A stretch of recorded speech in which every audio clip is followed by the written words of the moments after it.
வணக்கம் மக்களே! இந்த வீடியோல நம்ம சில பங்குகள் பற்றியான அப்டேட்ஸ் எல்லாம் பார்க்க போறோம். ஒன்னொன்னா நம்ம பார்ப்போம். அதுக்கு முன்னாடி மார்க்கெட்டோட பெர்ஃபார்மன்ஸ்ன்னு பார்த்தா, இன்னைக்கு நம்ம மார்க்கெட் ஒரு ஃப்ளாட்டான பெர்ஃபார்மன்ஸ போஸ்ட் பண்ணியிருக்கு. பெருசா ஒரு ஏற்ற இறக்கமே இல்லாத ஒரு நாளா இன்னைக்கு நம்ம மார்க்கெட்ல அமைஞ்சிருக்கு.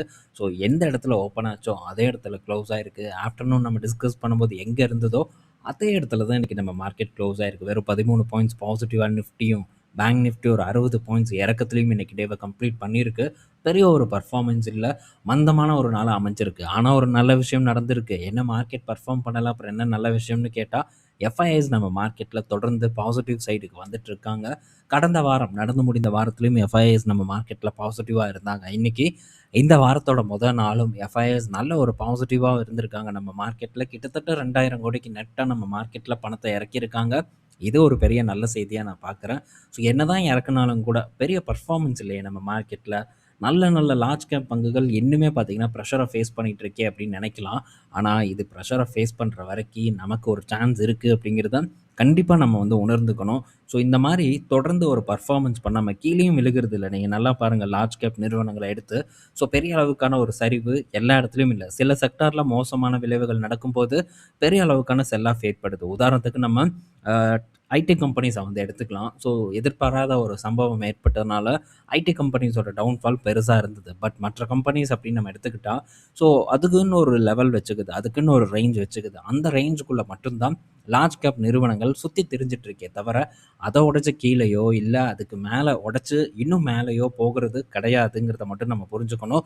ஸோ கன்சிஸ்டன்ட்டா, கன்டினியூஸா எஃப்ஐஐஸ் நம்ம மார்க்கெட்ல பணத்த போடும்போது, ஒரு குறிப்பிட்ட டைம்ல கண்டிப்பா இந்த பெர்ஃபார்ம் பண்ணாத பங்குகள் பெட்டரா பெர்ஃபார்ம் பண்ணும் அப்படிங்கிறது தான் என்னுடைய ஒரு எதிர்பார்ப்பா இருக்கு. ஆனா, அது பெர்ஃபார்ம் பண்ணாத வரைக்கி தொடர்ந்து பார்த்தீங்கன்னா, நம்மள போல ஒரு சின்ன முதலீட்டாளர்களுக்கு பெரிய ஒரு வரம் அப்டின்னே நான் சொல்லுவேன். தொடர்ந்து நம்ம சம்பளத்திலருந்து ஒரு கணிசமான பணத்த யூஸ் பண்ணி ஒரு நல்ல பொசிஷன் பில்ட் பண்றதுக்கு டெஃபினட்டா ட்ரை பண்ணலாம். ஸோ பலருக்கும் பார்த்தீங்கன்னா, ஒரு பெர்ஃபார்மன்ஸ் இல்லாத ஒரு இடம் யாருக்கும் புடிக்காது. ஸோ உண்மையான ஒரு விஷயமும் கூட.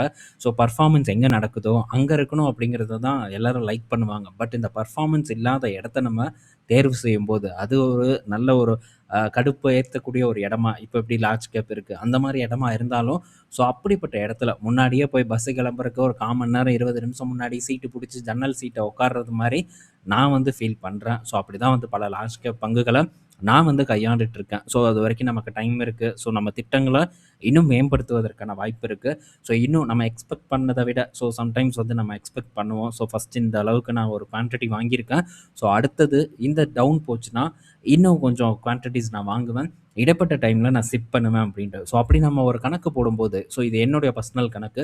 அப்படி போடும்போது சிப்போட அளவு பார்த்தீங்கன்னா, ஸோ நல்லாவே அதிகமாயிட்டு வந்துட்டுருக்கு. ஏன்னா லார்ஜ் கேப் நிறுவனங்கள் எங்கேயும் போறதில்ல. தொடர்ந்து பார்த்தீங்கன்னா, ஒரே இடம் இல்லன்னா அதுக்கு கீழ போய் தொடர்ந்து பார்த்தீங்கன்னா, வாய்ப்புகள ஏற்படுத்தி குடுத்துட்டுருக்கு.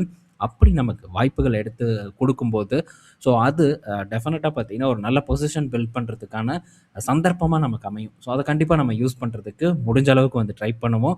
ஸோ அடுத்தடுத்து இப்ப எப்படி லார்ஜ் கேப் இருக்கோ, அடுத்த ஒரு செட் பார்த்தீங்கன்னா, நமக்கு மிட் கேப் இல்லன்னா ஸ்மால் கேப் வந்து கிடைப்பதற்கான வாய்ப்பு இருக்கு. ஸோ முடிஞ்ச அளவுக்கு என்ன பொறுத்தவரைக்கி லார்ஜ் கேப் வந்து சுத்தி இருக்கணும் அப்படிங்கிறது தான் என்னோட தாட் ஓடிட்டுருக்கு. ஸோ தொடர்ந்து நம்ம பார்ப்போம். மார்க்கெட்டோட சைக்கிள்ல என்னைக்கு இந்த சைக்கிள் மேல போய் அந்த சைக்கிள்ஸ் கீழ வருது அப்படிங்கிறத நம்ம பொறுத்திருந்து பார்க்கலாம். அடுத்தது ஸோ டிசிஎஸ் கிட்ட இருந்து ஒரு அப்டேட் வந்திருக்கு. என்னன்னா, ஸோ டிசிஎஸ் பார்க்கும்போது அவங்களுடைய எம்ப்ளாயர்ஸோட டேட்டா எல்லாம் பார்த்தீங்கன்னா, வெளிய வந்திருக்கிறதா ஒரு தகவல் வந்து கிடைச்சிருக்கு. ஒரு 4 வருடத்துக்கு மேல வேலை செய்யக்கூடியவர்களோட டேட்டாலாம் வந்திருக்கிறதாவும், ஸோ மற்றவர்களோட அதாவது கஸ்டமர்ஸோட டேட்டா, இல்ல கம்பெனிஸோட சீக்ரெட் டேட்டா இந்த மாரி எதுவும் வந்து லீக் ஆகல அப்படிங்கிறத டிசிஎஸ் நிறுவனம் வந்து உறுதி செஞ்சிருக்காங்க. இது ஒரு பெரிய அக்கப்போரா இருக்கு. ஸோ பல கம்பெனிஸ்லயும் இந்த மாரி ஏதாச்சும் ஒரு விஷயத்த லீக் ஆயிட்டே தான் வந்து இருக்கு. எவனாச்சும் ஹேக்கர் புகுந்து வேலைத்தனத்த காட்டிட்டு இருக்காங்க. பட் இது வந்து தொடர்கதையா இருந்துட்டு இருக்கு. பல குளோபல் கம்பெனிஸ், நம்ம நாட்டு நிறுவனங்கள், ஏன் ஜாக்வார் லேண்ட் ரோவர்ல போன வருடம் நடந்தது. ஸோ இப்படி நடந்துக்கிட்டே தான் இருக்கு. இதுக்கு என்ன மாரியான ஒரு டான்ஸ் ஆட போகுதுன்னு தெரியல. பட் இன்னைக்கு டேல ஒரு சதவீதம் வரைக்கான சரிவ குடுத்திருக்கு. பட் இது கன்டின்யூ ஆகுமான்னு தெரியல. ஆச்சுன்னா ஜாலி தான். ஸோ யார் யாருக்கெல்லாம் ஃபோக்கஸ் பண்றதுக்கான ஒரு வாய்ப்பு இதுக்கு முன்னாடி இல்லாம இருந்ததோ, அவங்களுக்கு ஒரு வாய்ப்ப உருவாக்கி குடுக்குது அப்படின்னு வேணா நம்ம கண்டிப்பா எடுத்துக்கலாம். ஸோ நெக்ஸ்ட் பார்க்கும்போது ஆயில் இந்தியா கிட்ட இருந்து அப்டேட்டு. ஸோ ஆயில் இந்தியா பார்த்தீங்கன்னா, அவங்களுடைய டார்கெட்ட உயர்த்தியிருக்காங்க. அதாவது ஷேர் பிரைஸ் இல்ல. ஸோ அவங்களுடைய க்ரூட் ஆயில் புரொடக்ஷன வந்து உயர்த்தணும் அப்படிங்கிற ஒரு டார்கெட் செட் பண்ணியிருக்காங்க. 1,000,000 டன் பார்த்தீங்கன்னா, கொண்டு வரணும் அப்படிங்கிற ஒரு கணக்க வந்து அவங்க இப்போ செட் பண்ணியிருக்காங்க. ஸோ இப்ப கரண்ட்டா பார்க்கும்போது வெறும் ஒரு 50,000 டன் கிட்ட தான் பார்த்தீங்கன்னா, கொஞ்சம் வந்து கேப் இருக்கு. ஸோ அந்த 50,000 டன்ன ரீச் பண்ணி 1,000,000 டன் அப்படிங்கிற ஒரு அளவை எட்டணுங்கிறது ஆயில் இந்தியாவோட எதிர்பார்ப்பா இருக்கு. ஸோ ஆயில் இந்தியா, அதுக்கப்புறம் இந்த ஓஎன்ஜிசி போன்ற கமாடிட்டி பங்குகள பற்றி நம்ம பலமுறை பேசியிருக்கோம். ஸோ இன்னைக்கு இந்த பங்கு ஒரு ஏற்றத்த குடுத்துருக்கு. பட் இந்த கமாடிட்டி ஸ்டாக் இப்போ இதுக்கு ஒரு ஃபேவரான நேரமா இருந்தாலும் கூட, ஸோ கண்டிப்பா பார்த்தீங்கன்னா, ஒரு நல்ல ஒரு வேல்யூ பையிங் கிடைக்கக்கூடிய இடத்துல கமாடிட்டி பங்குகள வாங்குனா மட்டும் தான் நமக்கு வந்து இந்த நிறுவனம் வேலை செய்யும். இல்லன்னா, ஸோ இந்த நிறுவனத்திலருந்து நம்ம வந்து லாஸ் இல்லாம தப்பிக்கிறதுக்கு நம்ம உட்காந்து ஹார்ட் ஒர்க் பண்ண வேண்டிய ஒரு சிச்சுவேஷன் ஏற்பட்டுரும். அதனால நீங்க வேலை செய்ய போறீங்களா? இல்ல கம்பெனி உங்களுக்காக வேலை செய்யணுமா? அப்படிங்கிறத முடிவு செய்ய வேண்டிய ஒரு தருணத்தில நம்ம இருக்கோம் அப்படிங்கிறத புரிஞ்சுக்கணும். அடுத்தது இன்ஃபோ எட்ஜ் கிட்ட இருந்து ஒரு அப்டேட் வந்திருக்கு. இந்த காலாண்டோட ரிசல்ட் வந்திருக்கு. ஸோ இந்த காலாண்டோட பெர்ஃபார்மன்ஸ்ல ஒரு ஒன் டைம் லாஸ் இருக்கு. ஒரு 99,00,00,000 கிட்ட பார்த்தீங்கன்னா, ஒரு ஒன் டைம் ஒரு செலவ வந்து இவங்க ஆட் பண்ணியிருக்காங்க. ஸோ இன்னைக்கு டேல ஒரு 4.5% வரைக்கான ஒரு ஏற்றத்த இந்த இன்ஃபோ எட்ஜ் வந்து டெலிவர் பண்ணியிருக்கு. ஸோ ரிசல்ட் எப்படி பண்ணியிருக்காங்கங்கிறது ஸ்க்ரீனர்ல நம்ம பார்ப்போம். ஸோ 490,00,00,000 இயர் ஆன் இயர பீட் பண்ண ஒரு பெர்ஃபார்மன்ஸ் இருக்கு. பட் போன காலாண்டு கூட கம்பேர் பண்ணா லாபம் வந்து கொஞ்சம் சரிவடைஞ்சு தான் வந்து இருக்கு. ஏன்னா, அதர் இன்கம் கொஞ்சம் அதிகமா இருக்கு. மத்தபடி பார்க்கும்போது ஒரு ஃப்ளாட்டான பெர்ஃபார்மன்ஸ தான் இன்ஃபோ எட்ஜ் டெலிவர் பண்ணியிருக்காங்க. அண்ட் இந்த 99 ஏக்கர் பார்த்தீங்கன்னா, இப்போ பிரேக் ஈவனுக்கு வந்திருக்கு. கிட்டத்தட்ட வெறும் 2,00,00,000 கிட்ட தான் நஷ்டத்துல இருக்காங்க. இதுக்கு முன்னாடி 90,00,00,000 கிட்ட இருந்திருக்காங்க. ஸோ அப்படி பார்க்கும்போது அதுவும் ஒரு பெரிய ஒரு பாசிட்டிவ் சைடா இன்ஃபோ எட்ஜ்க்கு ஆக்ட் ஆகுது. இது வரவேற்கக்கூடிய விஷயம். ஸோ ஃபர்தரா பார்ப்போம் என்ன மாரி நடக்குது, என்ன மாரியான ஒரு விஷயங்கள இவங்க பண்றாங்கன்ட்டு. அடுத்தது கெய்ன்ஸ் டெக்னாலஜி கிட்ட இருந்து ஒரு அப்டேட் வந்திருக்கு. ஸோ கெய்ன்ஸ் டெக்னாலஜி பார்த்தீங்கன்னா, உங்களுடைய ஸ்மார்ட் மீட்டரிங் பிஸ்னஸை வந்து தனியாக ஸ்பின் ஆஃப் பண்ண போகிறதா ஒரு அப்டேட் வந்து கொடுத்துருக்காங்க. ஸோ கெய்ன்ஸ் கையில் இருக்கிறவங்க ஸோ கண்டிப்பாக செக் பண்ணி பாருங்கள். ஒரு நண்பர் யாரோ ஒருத்தர் போட்டிருந்தாரு.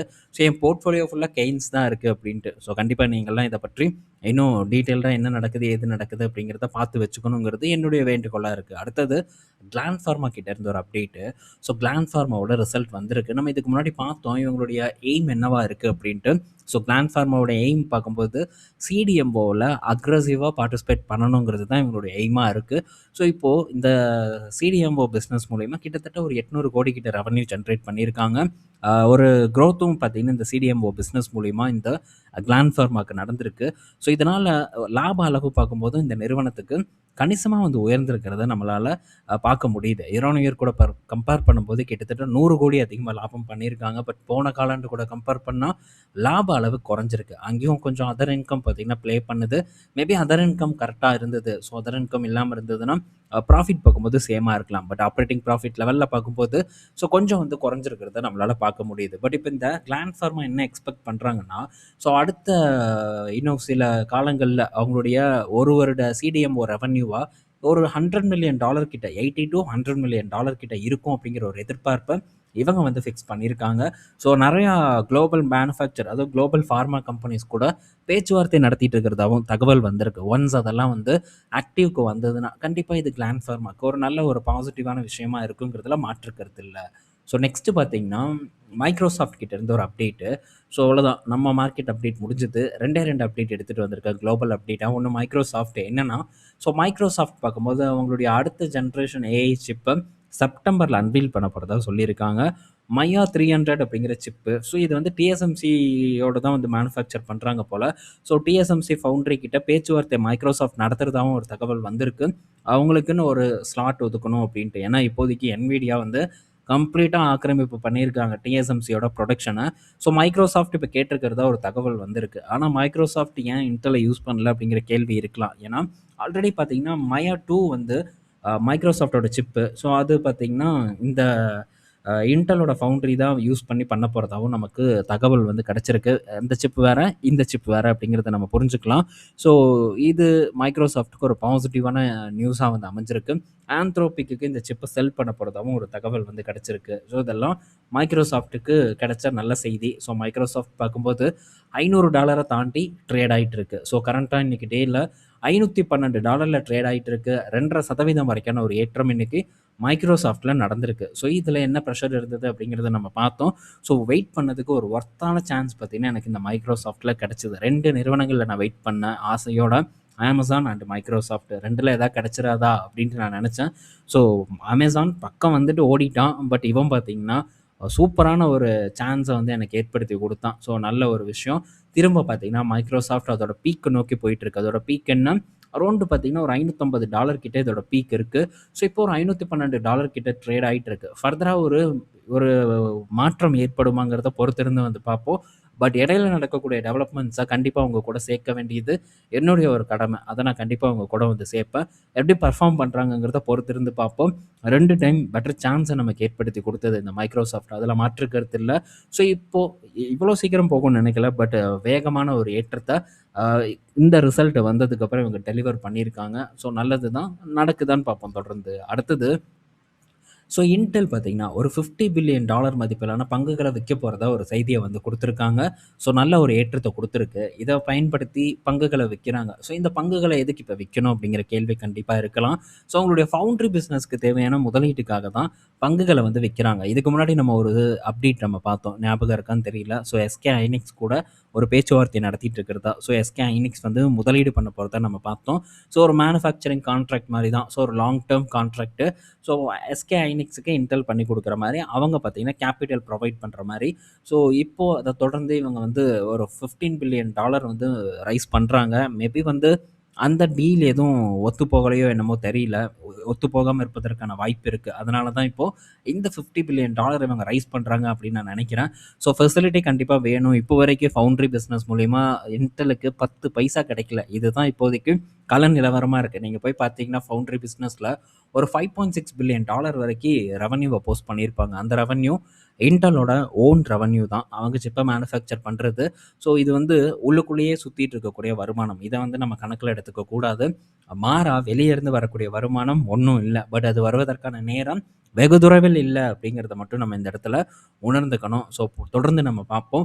ஸோ இப்போ ஒரு இந்த Xeon 7 பார்த்தீங்கன்னா லான்ச் பண்ண போறாங்க. இந்த வருடம் எண்டுல லான்ச் பண்ண போறாங்க. ஸோ அதுக்கு அடுத்த ஒரு சிப்புக்காக தான் நான் வெயிட் பண்ணிட்டுருக்கேன். ஸோ கோரல் ராபிட் நான் நினைக்கிறேன்.